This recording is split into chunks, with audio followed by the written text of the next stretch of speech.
Hello everyone, welcome to Crafty Soup. My name is Misty. I am here kind of as a part of the design team for the Counterfeit Kit Challenge.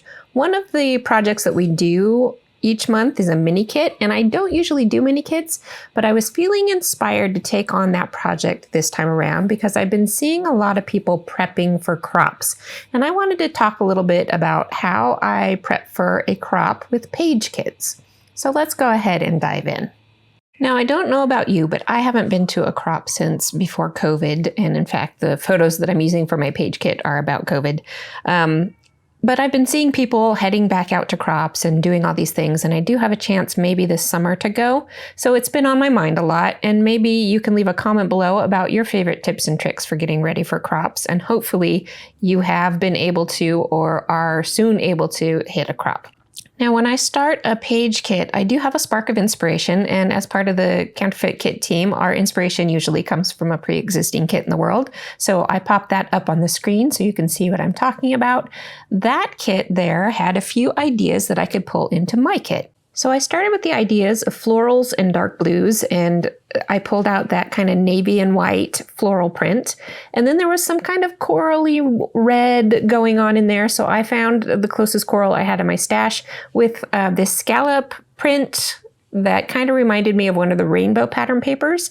And this print came directly out of the idea from that rainbow pattern paper, and it also has stars on it. And since this is a theater page, I thought that print would be perfect for adding in. So when I'm page kitting, I usually pick 3 to 4 papers, and I stop there with 3.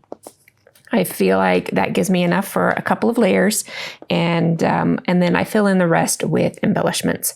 So the theme of the Traci Reed kit is self-care, and because I was thinking about that theme, I did choose these COVID photos, and I went to my file of themed products, and this is my home theme file, and I pulled out the particularly COVID themed products from that file, and I'm going to pick and choose and sort through these to add to this kit for maybe some pattern papers, maybe some embellishments, and you'll see how that goes as we get there. So the first thing I came across was this sticker sheet, which had a rainbow on it. I thought that was really a good fit. And as I'm looking over the sheet, I'm finding a few things here and there that I think will work, both colored-wise and theme-wise. There's a little saying there that I think will work. Of course, the wear a mask tag works because we're all got our masks on in the photos. And then I really like this come on in, we're open with the mask tag there because the idea of the theater being open in a safe way was important to this story. So I'm just going to flip through the other bits and pieces in here. Some of this was PhotoPlay paper. I can't quite remember what else I had in there. I think most of it was PhotoPlay, and you're going to see I'm just skipping over things that don't pertain to this story, like the toilet paper.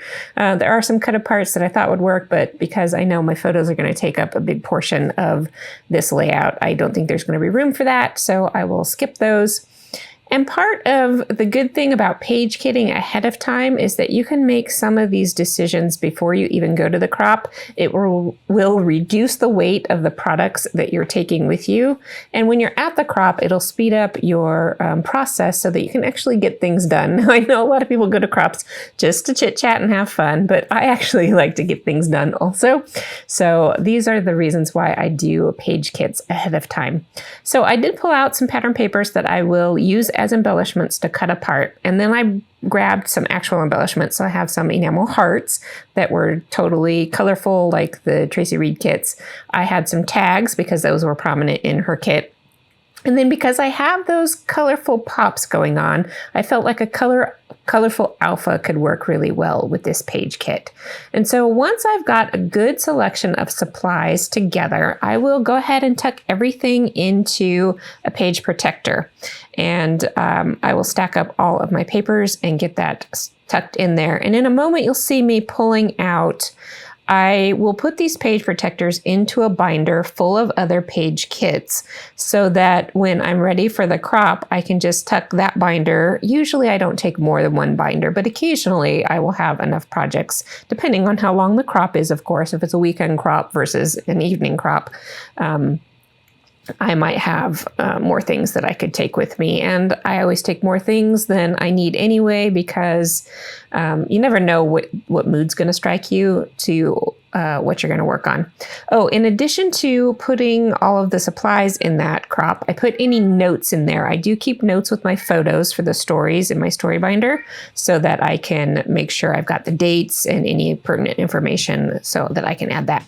So here is my binder with my pre-made page kits there. And you can see this is an older binder that I have from some older kits that I still haven't worked on. We all have those projects, right? So this is just an example of how I would stash these page kits into a binder and then pack them up for a crop.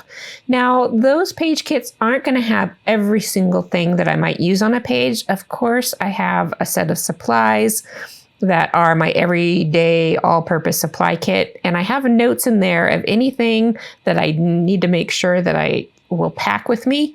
So these supplies are all duplicates. So I've got duplicate adhesives in here, a duplicate ink pad, a duplicate stamp block, pens, pencils, cutting tools, a piercing tool, tweezers, all of those kind of inexpensive things that I don't mind having a second set of sitting around that I can keep in here so that it makes my packing for the crop that much less.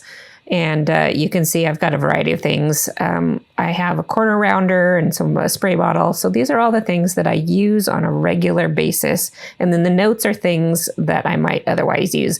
That is a little beer cozy. So I use that as a piercing mat when I'm taking things to go. So that's just a little tip there, a little crafty hack. But other things that I always pack with me for a crop are any spray mists, usually in the very neutrals, maybe a gold, a white, and a black.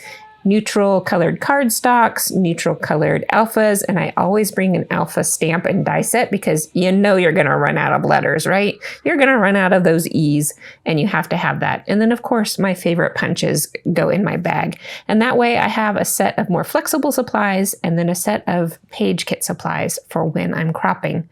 So that is how I get ready for a crop. How do you get ready for a crop? Do you have any crops coming up? Do you have any exciting projects you're working on? Go ahead and drop me a note. I'd love to know what you've got going on. So that's it for this time. I will be back a little bit later with the actual layout that I'm going to make from this set of page kit supplies. So that will be coming up very soon. Until then, have an artful day.